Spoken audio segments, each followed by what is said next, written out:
Alhamdulillahi rabbil alamin arrahmanir rahim.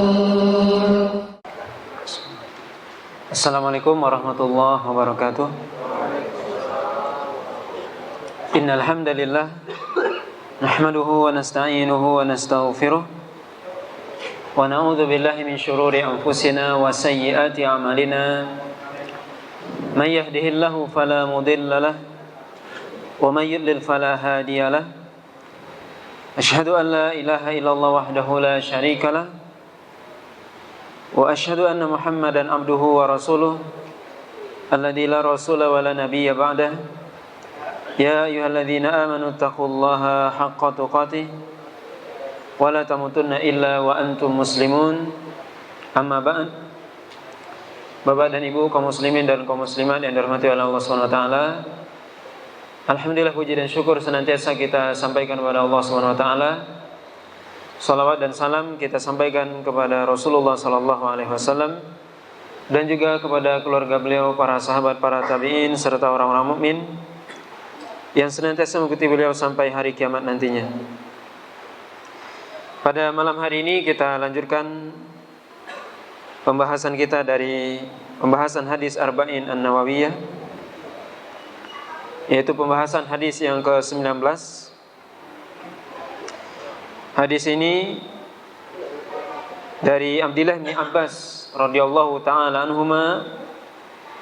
Beliau berkata, kuntu khalfan Nabi sallallahu alaihi wasallam yawman faqala ya ghulam inni u'allimuka kalimatin ihfazillaha yahfazka ihfazillaha tajidhu tujahak wa idza sa'alta fas'alillah wa idza ista'anta fasta'in billah wa'lam anna al-ummata law ijtama'at ala an yanfa'uka bi syai'in lam yanfa'uka illa bi syai'in qad katabahu Allahu lak wa in ijtama'u ala an yadurruka bi syai'in lam yadurruka illa bi syai'in qad katabahu Allahu 'alaik rufi'atil aqlam wa jaffatis suhuf.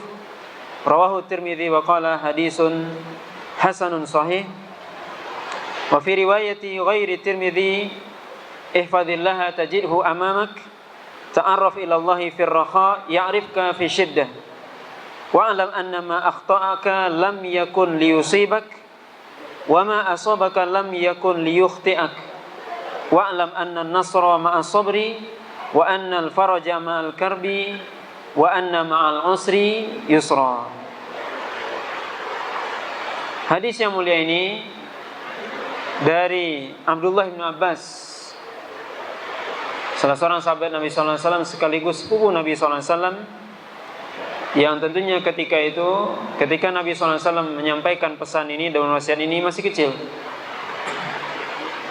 Karena Nabi SAW meninggal, Abdullah bin Abbas usianya masih sekitar 10 atau 11 tahun. Masih kecil ketika Rasul meninggal. Tentunya wasiat ini sebelum itu.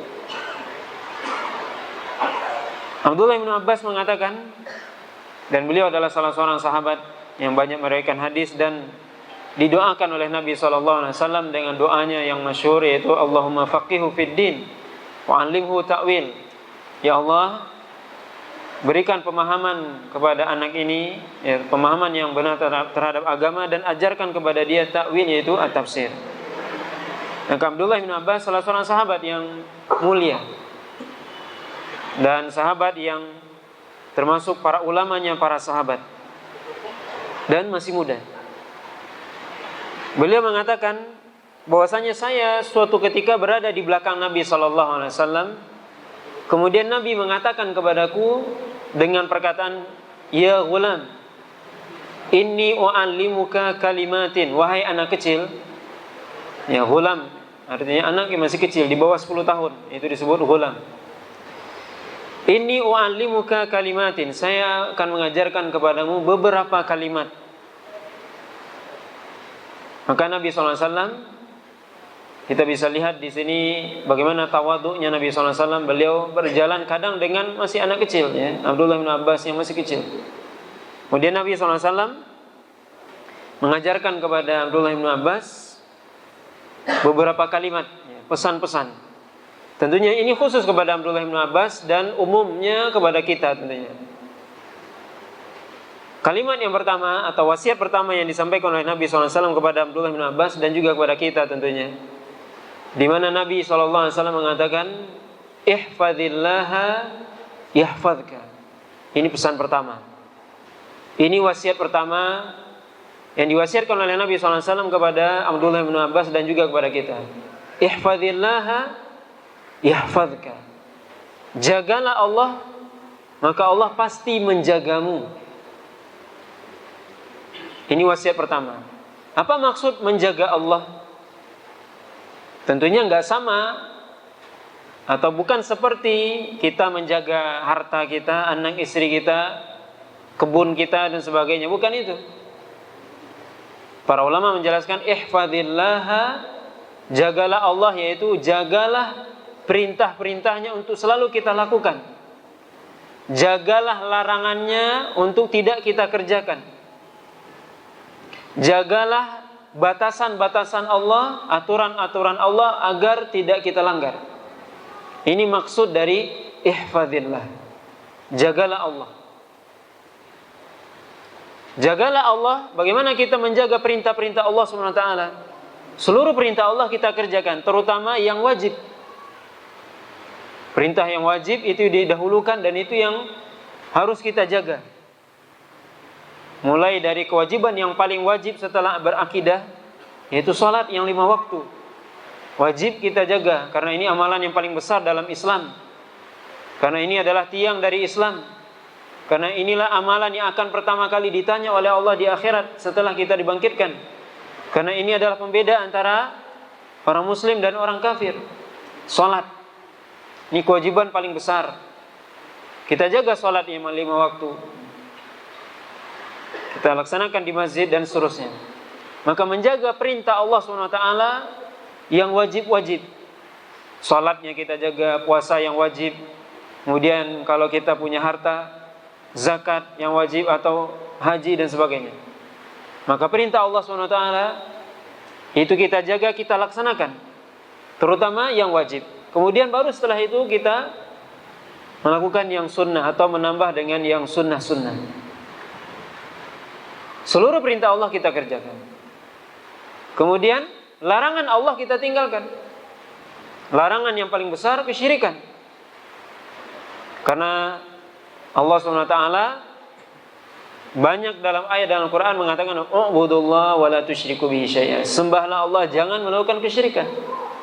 Karena syirik adalah dosa besar, sebagaimana Allah katakan, "Innallaha la yaghfiru ayyushraka bihi wa yaghfiru ma duna dzalika liman yasha." Allah SWT tidak akan mengampuni dosa syirik, tapi mengampuni dosa selain itu. Dosa paling besar kita jauhkan ini. Dosa syirik, dosa termasuk dosa-dosa besar setelah itu, dosa membunuh, berzina, riba, judi, khamar dan yang lainnya, dosa-dosa besar. Maka kita tinggalkan. Ini namanya menjaga Allah. Seluruh perintah Allah kita lakukan, kemudian larangan Allah kita jauhkan. Mulai dari larangan yang paling besar seperti tadi kita sebutkan syirik. Kemudian dosa-dosa besar, termasuk juga dosa-dosa kecil. Ini semua kita tinggalkan. Maka kalau kita melakukan itu,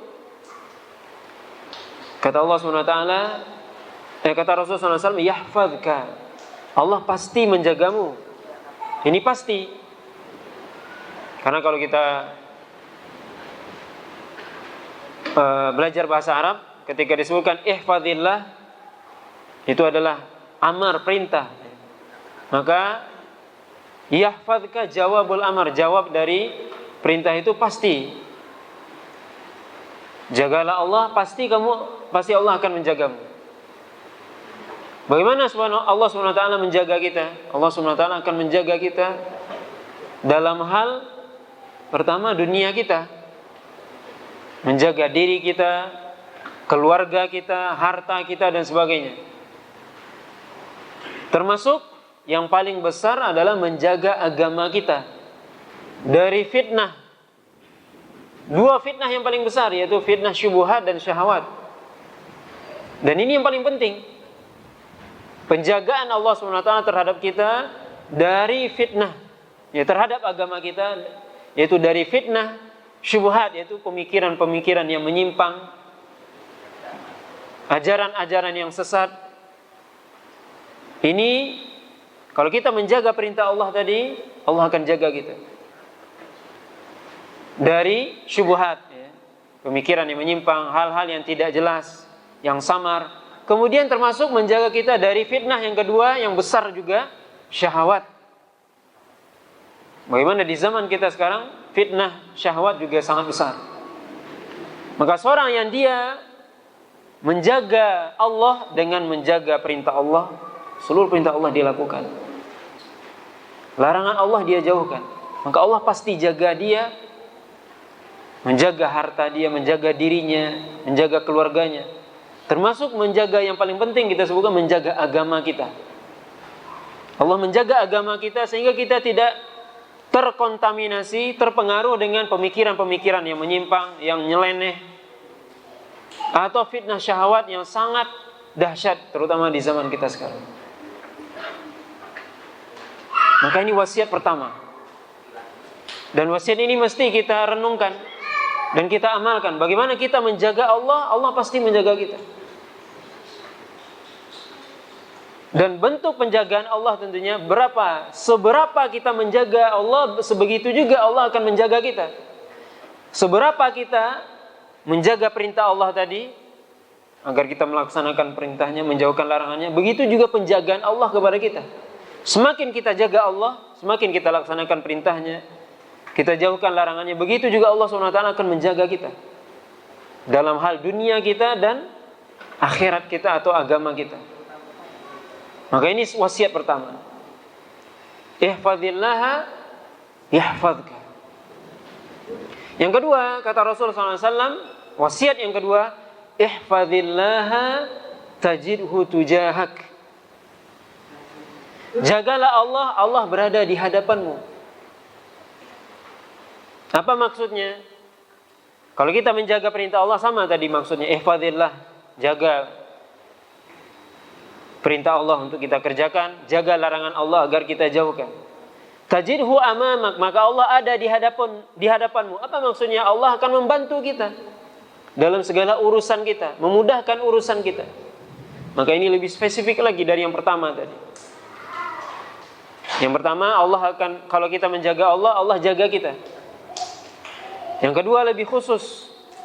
Kalau kita jaga Allah, Allah akan memberikan bantuannya, pertolongannya kepada kita, dan Allah tidak akan menyia-nyiakan hambanya. Tidak mungkin Allah SWT menyia-nyiakan hambanya, yang mana hamba itu selalu melaksanakan perintahnya, selalu menjauhkan larangannya. Tidak mungkin Allah biarkan hamba tersebut. Contoh yang sangat konkret saja, kita misalnya punya anak, beberapa orang anak misalnya. Ada satu anak yang sangat taat, kita perintahkan, dia segera lakukan. Dia larang, kita larang, dia segera tinggalkan. Pasti kita akan memperhatikan anak itu daripada anak yang lainnya, atau murid kita itu daripada murid yang lainnya. Karena dia lebih patuh, lebih memperhatikan. Begitu juga Allah terhadap makhluknya, dan Allah lebih lagi. Ini contoh secara sederhana saja. Tentunya Allah lebih lagi. Ketika seorang berusaha menjaga perintah Allah, menjauhkan larangan Allah, maka Allah tidak akan mungkin menyia-nyiakan dia. Allah pasti jaga dia, Allah pasti bantu. Maka Rasulullah SAW katakan tadi, kalau kamu jaga Allah, maka Allah ada di hadapanmu, yang akan selalu membantumu, yang selalu memudahkan urusanmu. Makanya Allah SWT mengatakan dalam surah At-Talaq, wa may yattaqillaha yaj'al lahu makhraja wa yarzuqhu min haitsu la yahtasib.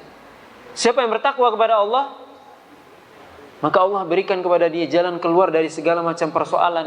Persoalan apa saja di dunia ini, Allah berikan jalan keluar. Karena dia bertakwa kepada Allah. Dan Allah berikan kepada dia rezeki dari pintu yang tidak dia sangka, tidak dia duga sebelumnya. Ini orang bertakwa kepada Allah. Siapa itu orang yang bertakwa?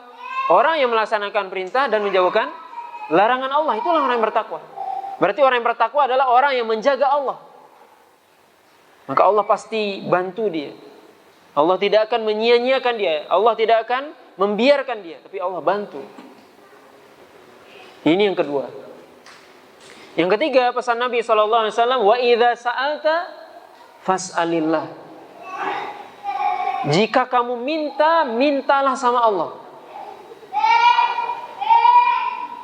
Bapak dan Ibu yang dirahmati oleh Allah SWT, kita dalam kehidupan kita di dunia ini, banyak persoalan kita, banyak urusan kita. Kata Nabi SAW, wa idza sa'alta fas'alillah. Kalau kamu minta, mintalah sama Allah. Segala urusan kita minta sama Allah. Urusan dunia, urusan akhirat minta sama Allah. Maka Nabi SAW mengatakan dalam sebuah hadis, sampai tali sendal kita putus, minta sama Allah. Saking begitunya. Urusan dunia, urusan akhirat minta sama Allah. Jangan minta kepada makhluk, kepada manusia, kepada jin. Kenapa? Itu makhluk, lemah dia. Tapi minta sama Allah SWT. Karena Allah yang maha kaya, Allah yang maha kuat, Allah yang maha berkuasa. Wa idza sa'alta fas'alillah. Kalau kamu minta, mintalah kepada Allah SWT. Maka meminta kepada Allah, di satu sisi memang itu kebutuhan kita, karena kita butuh kepada Allah. Di sisi yang lain meminta kepada Allah adalah ibadah. Maka tidak boleh memalingkan ibadah itu kepada selain Allah. Makanya kalau ada orang minta kepada selain Allah, minta kepada jin, dukun, kepada kuburan dan sebagainya, ini jatuh kepada perbuatan syirik. Maka minta kepada Allah SWT. Justru Allah marah kepada orang yang tidak mau meminta kepadanya.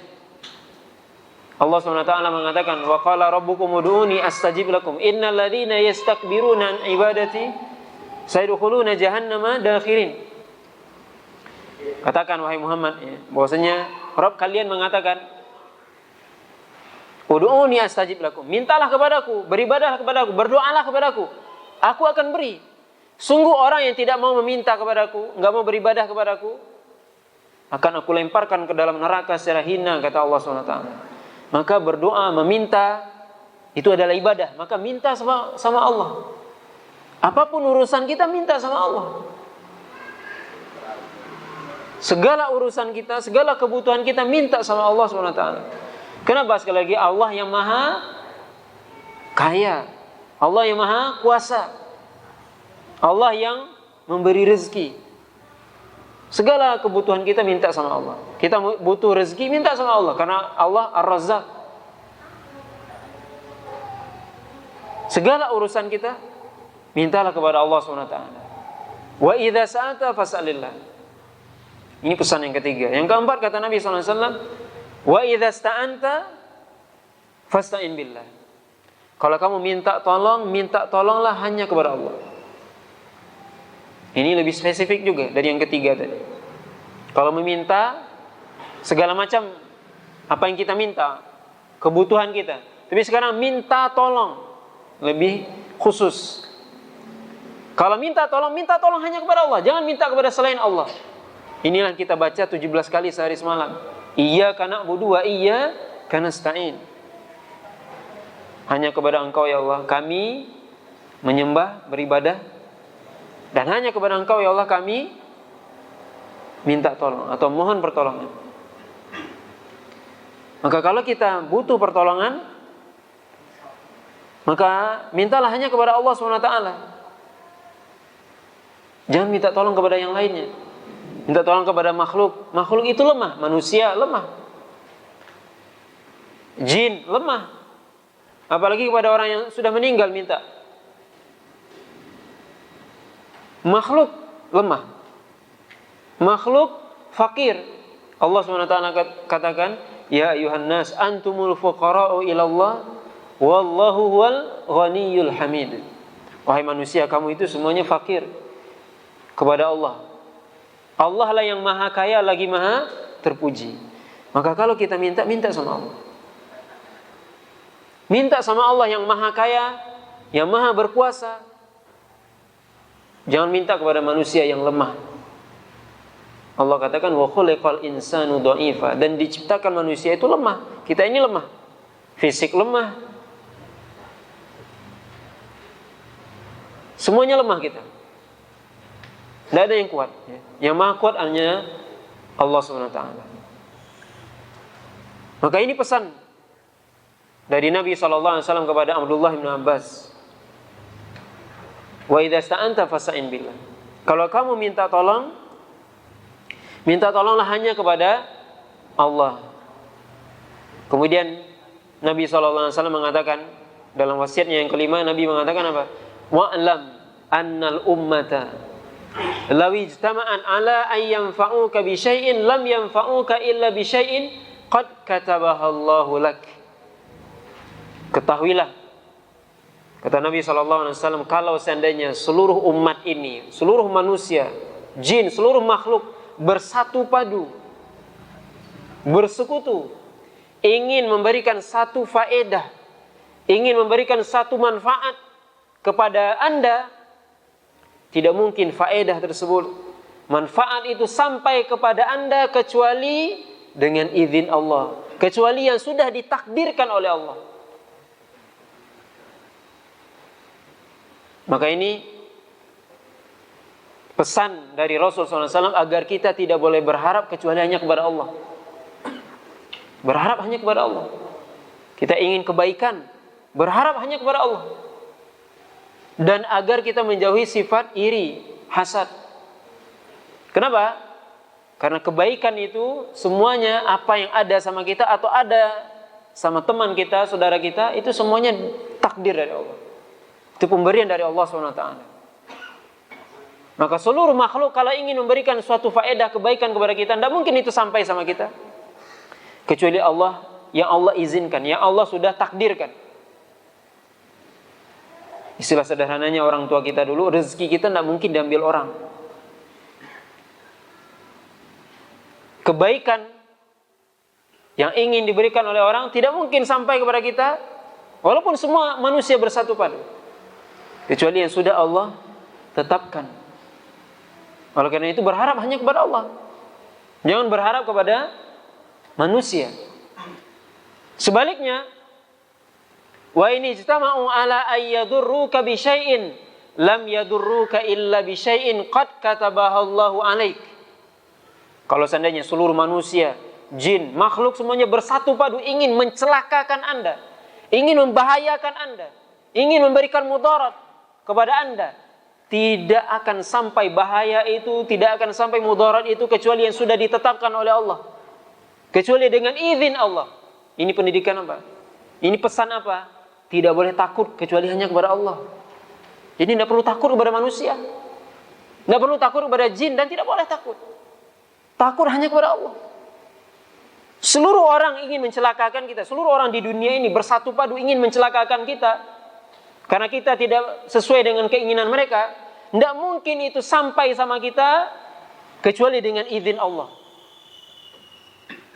Ini pesan yang sangat dalam. Maka orang mukmin tidak perlu dia takut sama manusia, sama jin, sama makhluk yang lainnya. Tidak perlu takut. Takut hanya kepada Allah. Maka ini wasiat yang agung yang disampaikan oleh Rasulullah SAW kepada Abdullah bin Abbas. Kalau kita perhatikan, kita cerna wasiat ini semua berkaitan dengan akidah. Mulai dari pertama tadi, jagalah Allah, Allah pasti jaga kamu. Jagalah Allah, Allah ada di hadapanmu. Kalau kamu minta, minta sama Allah. Kalau minta tolong sama Allah. Ketahuilah, kalau seandainya seluruh umat ingin bersatu, kemudian ingin memberikan suatu faedah, tidak mungkin sampai kecuali apa yang sudah Allah takdirkan. Artinya apa? Berharap hanya sama Allah. Tidak boleh berharap kepada manusia. Kalau Anda berharap kepada manusia, siap-siap kecewa. Karena manusia makhluk yang lemah. Tapi kalau Anda berharap kepada Allah, Allah pasti tidak pernah mengecewakan Anda. Dan juga tidak boleh takut kecuali hanya kepada Allah. Seluruh manusia ingin memberikan mudarat kepada Anda, ingin mencelakakan Anda. Kalau Allah tidak izinkan, tidak mungkin. Ini pendidikan akidah. Ini sangat penting, apalagi di zaman sekarang ini. Yang hari ini kita bisa melihat bagaimana seorang generasi kita, ya termasuk kaum muslimin, tidak lagi mengindahkan atau mendengarkan wasiat Nabi ini. Mereka tidak lagi menjaga Allah SWT, tidak lagi melakukan perintahnya, tidak menjauhkan larangan. Bagaimana Allah SWT akan membantu? Kalau mereka meminta, punya hajat, datang ke dukun, minta kepada jin, kepada makhluk, minta kepada yang lemah, tidak minta kepada Allah. Bagaimana pertolongan Allah mau datang? Takut kepada makhluk dalam pekerjaan dan sebagainya. Takut kalau seandainya dipecat sama bos, tapi tidak takut sama Allah. Na'udzubillah, ini mana imannya? Berharap kepada manusia.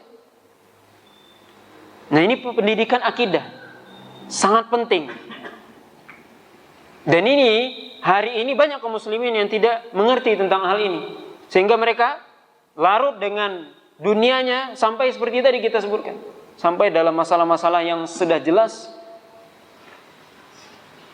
mereka gadaikan akidah karena tidak paham masalah akidah. Nabi SAW mengatakan, rufi'atil aqlam wa jaffatis suhuf. Pena-pena takdir sudah diangkat, lembaran-lembaran takdir sudah kering, gak mungkin berubah.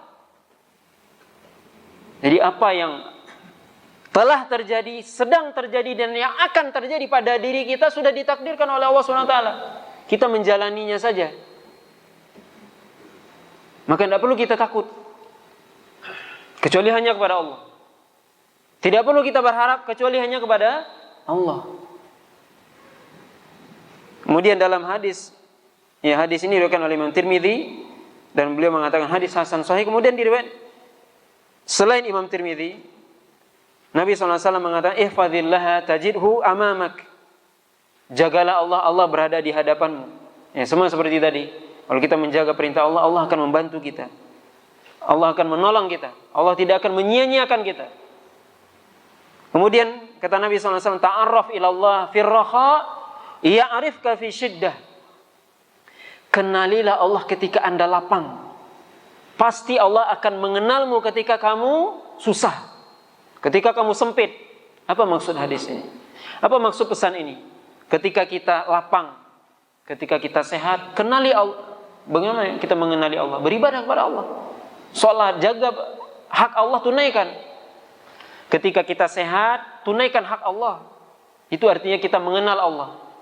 Bagaimana kita mengenal Allah? Artinya kita melaksanakan hak-hak Allah. Kewajiban kita kepada Allah kita tunaikan. Itu berarti kita kenal sama Allah. Dalam keadaan sehat, beribadah kepada Allah. Dalam keadaan kaya, beribadah kepada Allah. Dalam keadaan lapang, beribadah kepada Allah SWT. Kelak ketika kita susah, ketika kita sakit, ketika kita miskin, ketika kita sulit, Allah akan mengenali kita. Apa maksudnya Allah mengenali kita? Allah akan membantu. Jangan sebaliknya. Ketika sehat, tidak kenal Allah, tidak mau beribadah kepada Allah, nggak sholat, nggak datang ke masjid. Baru ketika sakit, baru sholat, baru berangan-angan, coba saya kalau sehat saya mau ke masjid. Ketika kita kaya, nggak mau berinfak, nggak mau membantu orang yang membutuhkan. Ketika miskin baru bandai, coba kalau saya dulu berinfak, kalau tidak ada gunanya. Ketika kita punya waktu luang, tidak mau beribadah kepada Allah. Ketika baru sibuk, baru coba saya begini dan begini. Maka kenali Allah ketika kita lapang, Allah pasti membantu kita ketika kita sulit, ketika kita susah. Jangan sebaliknya. Kalau kita sudah mepet, kepepet, susah, baru kita kenal Allah, baru kita angkat tangan kita kepada Allah. Kemarin kemana? Ketika kita sehat, kenapa tidak datang ke masjid? Kenapa tidak sholat? Kenapa tidak melakukan perintah Allah? Ketika kita kaya, kenapa enggak bantu orang yang butuhkan? Kenapa enggak berjuang di jalan Allah? Ini ketika susah baru datang. Maka mana mungkin Allah membantu? Ta'arraf ila Allah fir raha, kamu ya, kenalilah Allah ketika Anda lapang. Allah SWT akan mengenali Anda ketika Anda susah. Wa'lam annama akhta'aka lam yakun liyusibak.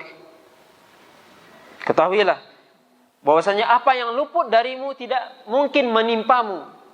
Sesuatu yang luput dari kita tidak mungkin menimpa kita. Sebaliknya juga, wa ma asabaka lam yakun liyukhti'ak. Apa yang menimpa kita tidak mungkin luput dari kita. Ini semua apa? Takdir. Nggak boleh kita mengatakan kalau seandainya begini pasti saya nggak begini hasilnya. Tidak boleh seperti itu. Kalau sudah terjadi itu takdir. Nggak boleh kita mengatakan kalau sudah terjadi. Coba kalau dulu saya begini mungkin hasilnya begini. Enggak. Itu semua sudah takdir. Apa yang luput dari kita? Apa yang luput dari kebaikan atau dari urusan dunia? Tidak mungkin itu sampai kepada kita. Atau apa yang menimpa kita, tidak mungkin luput dari kita. Itu semua sudah ditakdirkan oleh Allah SWT. Maka tidak boleh kita mengatakan kalau. Kalau begini, kalau begitu. Terhadap sesuatu yang sudah terjadi. Tapi kalau hal yang akan datang boleh. Kalau saya kaya, saya akan berinfak misalnya. Kalau nanti saya kaya, saya akan berinfak. Itu boleh. Itu namanya cita-cita. Tapi kalau sudah lewat, ini tidak boleh. Kenapa? Itu berarti Anda tidak rela dengan takdir. Tidak ridho kepada takdir. Coba kalau saya dulu waktu sehat, saya ini. Sudah selesai. Sudah lewat. Kemudian, Nabi SAW mengatakan, wa'lam anna nasra ma'as sabri. Ketahuilah bahwasanya kemenangan itu, kesuksesan itu adalah bersama kesabaran. Orang kalau ingin sukses, menang di dunia dan di akhirat dengan kesabaran. Kalau kita tidak sabar hidup di dunia, kita tidak akan sukses dalam segala hal. Dalam hal dunia saja misalnya, seorang kalau dia tidak sabar, tidak akan sukses dia. Coba kita lihat seorang pengusaha, seorang yang dia bekerja, kalau dia tidak sabar, tidak ulet, tidak tekun, tidak sabar, tidak akan sukses dia, usaha dia. Seorang pekerja juga begitu. Kalau dia tidak tekun, tidak ulet, tidak sabar, tidak sukses dia. Siapa yang sukses dalam urusan dunia? Orang yang sabar. Begitu juga dalam urusan akhirat. Dibutuhkan kesabaran. Makanya para ulama membagi kesabaran dalam urusan menjadi 3 hal. Sabar dalam ketaatan kepada Allah.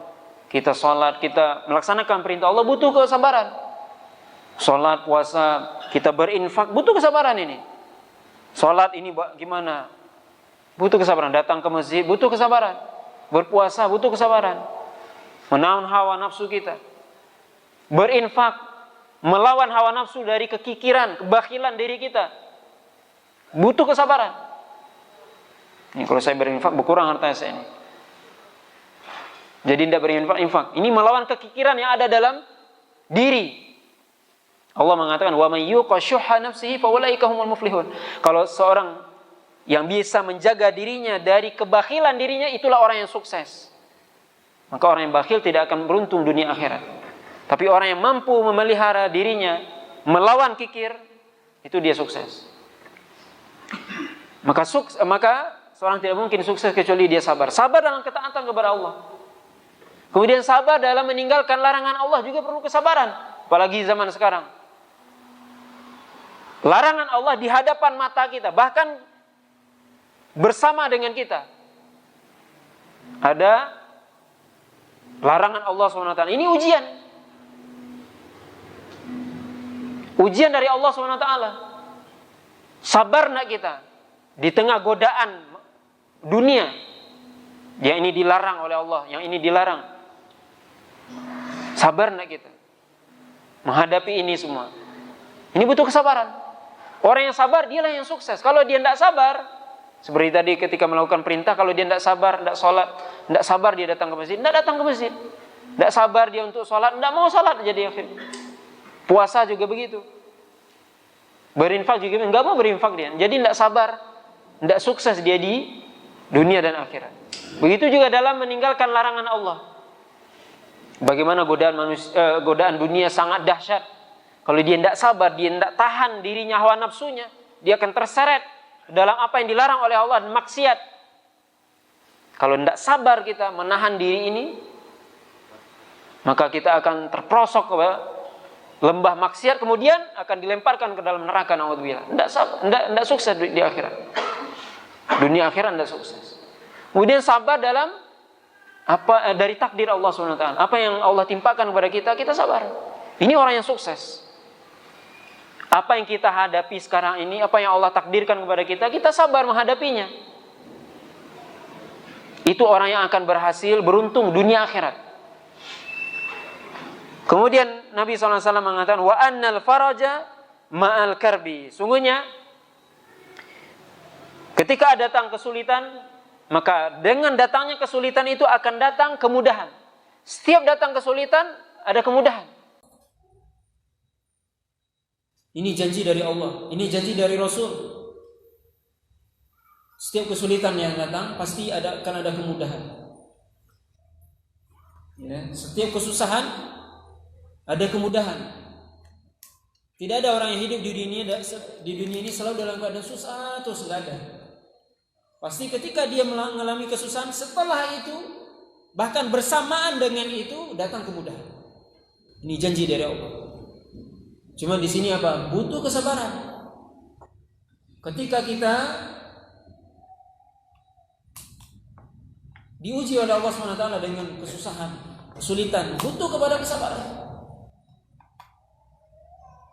Wa anna ma'al usri yusra. Dan dalam kesempitan ada kelapangan. Tidak ada orang yang selalu hidupnya sempit terus tidak ada di dunia ini. Enggak ada. Pasti di dalam setiap kesempitan ada kelapangan. Maka ini sudah janji dari Allah SWT. Cuman kita yang penting di sini sekarang, kita yakin nggak dengan janji Allah? Itu. Ada sebagian orang yang nggak yakin dengan janji Allah. Makanya ketika dia ditimpa kesusahan, kesulitan, suudzon kepada Allah. Kemudian tidak sabar. Kemudian kecewa. Dan yang lebih parah adalah berputus asa dari rahmat Allah. Ini orang yang tidak sabar dalam hidup. Padahal Allah SWT, padahal Rasulullah SAW mengatakan apa? Setiap kemudahan pasti ada, setiap kesusahan pasti ada kemudahan. Setiap kesempitan pasti ada di dalamnya kelapangan. Tidak ada kesulitan terus, kesempitan terus, tidak ada. Dan ini janji. Dan janji Allah pasti benar. Cuman kadang kita tergesa-gesa. Kadang kita tidak sabar menunggu. Kadang kita orangnya pengen instan. Padahal dunia ini adalah, kata para ulama, darul ibtila. Dunia ini adalah tempat kita diuji oleh Allah. Tidak ada orang yang hidupnya datar aja di dunia ini. Enggak ada. Pasti ada lembah dan gunungnya. Ada turun naiknya. Kadang susah, kadang senang. Kadang sulit, kadang mudah. Kadang sehat, kadang sakit. Begitu kehidupan dunia. Maka kita harus bersabar. Makanya Nabi SAW tadi mengatakan, ketahuilah bahwasanya kesuksesan itu dengan apa? Dengan kesabaran. Kalau kita nggak sabar, baik itu dalam urusan dunia atau urusan akhirat, kita tidak akan beruntung. Tapi siapa yang akan beruntung? Orang yang sabar dalam kehidupannya. Maka salah satu ciri orang yang beruntung, atau kalau kita ingin beruntung di dunia dan akhirat, adalah dengan sabar. Sabar menghadapi apa yang ada atau apa yang menimpa kita. Bapak dan Ibu yang dirahmati oleh Allah SWT, ini pesan-pesan Rasulullah SAW yang beliau sampaikan kepada Abdullah bin Abbas radhiyallahu ta'ala anhu, yang ketika itu masih kecil, belum balik. Dan ini isyarat dari Nabi SAW kepada kita. Ya. Bahwasanya kita perlu juga menyampaikan wasiat ini dan wajib menyampaikan wasiat ini kepada generasi kita, anak-anak kita. Artinya apa? Kalau kita pahami sekali lagi, kita perhatikan wasiat Nabi ini kepada Abdullah bin Abbas, semuanya berkaitan dengan akidah. Yang terakhir berkaitan dengan iman kepada takdir. Takdir Allah SWT itu bagian dari rukun iman. Maka Nabi SAW mewasiatkan kepada Abdullah bin Abbas hal-hal yang berkaitan dengan akidah, yang berkaitan dengan iman. Ketika itu beliau masih kecil. Ini menunjukkan isyarat dari Nabi SAW bahwasanya kita wajib menanamkan akidah yang benar, akidah yang kuat kepada generasi kita, kepada generasi penerus kita, generasi muda kita, anak-anak kita. Wajib kita tanamkan akidah yang benar, dan itulah pendidikan pertama yang harus kita tanamkan kepada mereka. Sebelum yang lainnya. Akidah terlebih dahulu, iman terlebih dahulu yang harus kita tanamkan kepada anak kita. Bukan yang lainnya. Dan ini yang di sebagian kaum muslimin hari ini sudah hilang. Sebagian kita hari ini lebih sibuk dengan pendidikan dunia.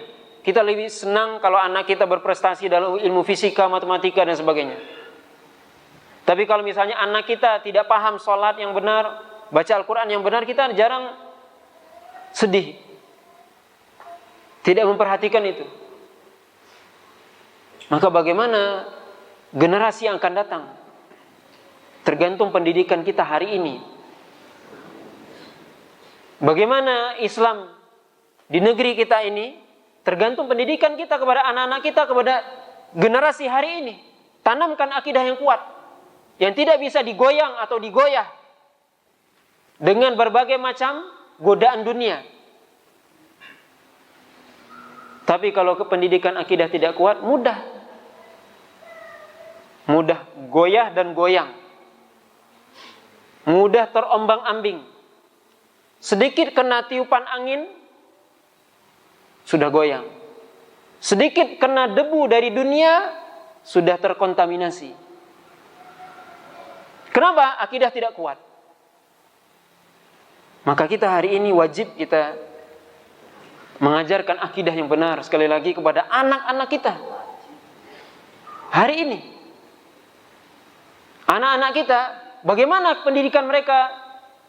Bagaimana setelah kita? Ya, kita hari ini alhamdulillah masih bisa pengajian dan sebagainya. Kita tidak tahu bagaimana nantinya. Hari ini kita mesti setiap muslim mengajarkan itu. Allah SWT mengatakan apa? Dalam surah At-Tahrim ayat yang ke-6, ya ayyuhalladzina amanu qu anfusakum wa ahlikum nara. Wahai orang yang beriman, peliharalah dirimu dan keluargamu dari apa? Dari api neraka. Ini kita, terutama bapak-bapak ini. Kewajiban kita menjaga, memelihara diri kita, kemudian anak kita, anak istri kita, keluarga kita dari api neraka. Bagaimana kita bisa memelihara mereka dari api neraka? Dengan pendidikan akidah yang benar. Kalau akidah tidak benar, walaupun ibadahnya benar, muamalahnya benar, dunianya benar, tapi kalau akidahnya enggak benar, akan masuk ke dalam neraka. Ibadah sehebat apapun misalnya, tapi akidahnya tidak benar, gimana? Terhapus seluruh macam ibadah tadi. Karena akidah tidak benar. Karena akidahnya menyimpang. Maka pendidikan akidah itu yang pertama dan yang paling utama. Makanya Nabi SAW berdakwah di Mekah 13 tahun. Apa yang diajarkan? Akidah. Tidak yang lain terlebih dahulu. Tapi yang pertama diajarkan oleh Nabi apa? La ilaha illallah. Makna dari kalimat la ilaha illallah, konsekuensi dari kalimat la ilaha illallah. Ini yang paling penting. Hari ini banyak kita yang tidak paham tentang makna la ilaha illallah. Banyak dari kita bisa melafazkan la ilaha illallah, la ilaha illallah. Tapi maknanya apa? Maksudnya apa? Konsekuensi dari kalimat ini apa? Dia mengatakan la ilaha illallah tapi datang juga ke dukun. Dia mengatakan la ilaha illallah tapi pakai jimat, pelaris. Mana la ilaha illallah? Hanya lisan. Perbuatannya bertentangan dengan la ilaha illallah. Kenapa? Tidak paham akidah yang benar. Makna la ilaha illallah tidak paham. Tidak tahu maksud konsekuensi dari kalimat ini. Ini yang paling penting hari ini. Sehingga kita tahu mana akidah yang benar. Sehingga kita dalam bermuamalah dengan non-muslim kita punya garis. Hari ini banyak juga yang enggak jelas. Banyak orang yang akidahnya abu-abu. Padahal sudah jelas ini hitam, ini putih. Tapi hari ini masih banyak yang abu-abu. Boleh ini, boleh itu. Dalam masalah akidah tidak boleh abu-abu. Sudah jelas garisnya. Lakum dinukum waliyadin. Tapi hari ini masih banyak orang yang mencampur baurkan antara yang hak dengan yang batil dengan alasan toleransilah, moderatlah, itulah, inilah. Ini tidak benar. Kenapa ini bisa terjadi? Karena akidah tidak dipelajari dengan benar. Maka ini penting bagi kita kaum muslimin yang dirahmati oleh Allah Subhanahu wa taala mengajarkan akidah yang benar kepada generasi kita. Sehingga yang jelas ya, yang hak itu hak, yang batil itu batil, yang hitam itu hitam, yang putih itu putih. Jangan campur baurkan sehingga menjadi abu-abu. Bapak dan Ibu yang dirahmati oleh Allah Subhanahu wa taala, maka ini wasiat yang agung ini disampaikan oleh Rasulullah SAW kepada Abdullah bin Abbas secara khusus, dan wasiat ini adalah kepada kita secara umum. Maka sangat penting bagi kita untuk kita memahami wasiat ini dan kita mengamalkannya. Mungkin ini yang bisa kita sampaikan ya pada kesempatan malam hari ini. Mudah-mudahan bermanfaat apa yang kita sampaikan ini, dan mudah-mudahan Allah SWT memberikan hidayah dan taufik kepada kita untuk selalu menambah ilmu dan amal kita, dan termasuk memberikan hidayah dan taufik bagi kita agar kita bisa melaksanakan ilmu yang kita dengar dan kita ketahui. Wallahu ta'ala alam. Kita tutup dan insya Allah kita nanti lanjutkan setelah Isya dengan pertanyaan. Assalamualaikum warahmatullahi wabarakatuh.